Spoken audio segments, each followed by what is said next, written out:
एकीकडे महायुतीमध्ये विधान परिषदेच्या जागा वाटपांचं एकमत झाल्याची चर्चा सुरू असताना शिवसेनेचे सर्वेसर्वा उपमुख्यमंत्री एकनाथ शिंदे यांनी दिल्लीला धाव घेतली आहे। विधान परिषदेच्या 7 जागांसाठी शिंदे आग्रही आहेत अशी माहिती आहे।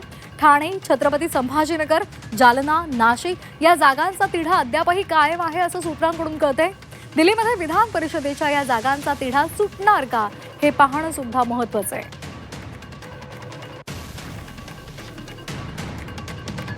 तर तिकडे जळगावमधील शिवसेनेचे मंत्री गुलाबराव पाटील यांनी तातडीनं मुंबई गाठलेली आहे। जळगावची विधान परिषदेची जागा शिवसेनेलाच मिळावी यावर जिल्ह्यातील शिवसेनेचे आमदार मंत्री ठाम आहेत आणि त्यामुळे जळगावमधील समाजाचा कार्यक्रम अर्ध्यावर सोडून मंत्री गुलाबराव पाटील हे तातडीनं मुंबईला रवाना झाले।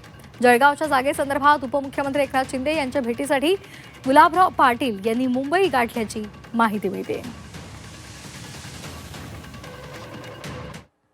आणि या संदर्भात अधिक माहितीसाठी आपण जाणार आहोत आमचे प्रतिनिधी कपिल राऊत यांच्याकडे। कपिल, विधान परिषदेच्या जागांसंदर्भात सध्या तिढा अद्यापही कायम आहे। बैठका होत आहेत पण त्यातनं तोडगा निघालेला नाहीये। एकनाथ शिंदेंनी आता दिल्लीला धाव घेतलेली आहे। तसंच काही जे मंत्री आहेत शिवसेनेचे ते आपापल्या जागांसाठी आग्रही आहे। अशा सगळ्या घडामोडी घडतायत। काय या संदर्भातले अपडेट्स मिळत आहेत?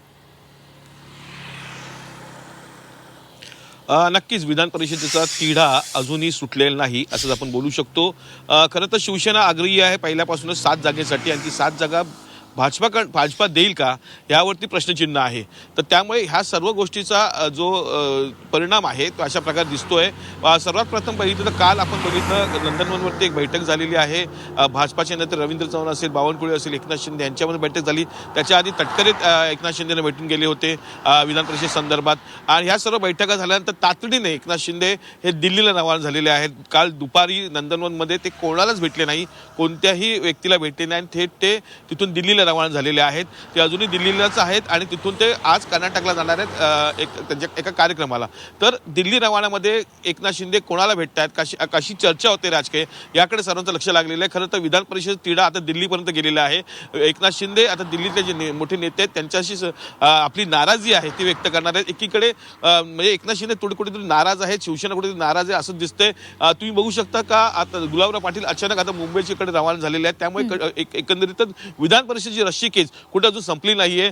ठाणे असेल, संभाजीनगर असेल, नाशिक, जालना ह्या 4 जागेचा तिढा अजून सुटले ना। त्या 4 जागेपैकी एक जागा कुठेतरी खुपसते, कुठेतरी अडकली आहे, कुठेतरी रिप्लेस करायची गरज आहे अशी गणितं सुरू आहेत भाजपा आणि शिवसेनेमध्ये। ती कुठेतरी रस्सीकेस संपत नाही, तो कुठे तिढा सुटत नाहीये आणि त्यासाठी ही रस्सीकेस कायम आहे। काही दिवसात, काही वेळात ही रस्सीकेस संपेल, परंतु अजूनही प्रश्न सुटले नाहीये विधान परिषदेचा। खास करून विधान परिषदेमध्ये भाजप आणि शिवसेनेमध्ये रस्सीकेस होताना दिसत आहे आणि आता ही रस्सीकेस हा जो तिढा सोडवण्याचं काम दिल्लीपर्यंत गेलेलं आहे। दिल्लीतले नेते आता काय भूमिका घेतात याकडे सर्वांचं लक्ष लागलेलं आहे।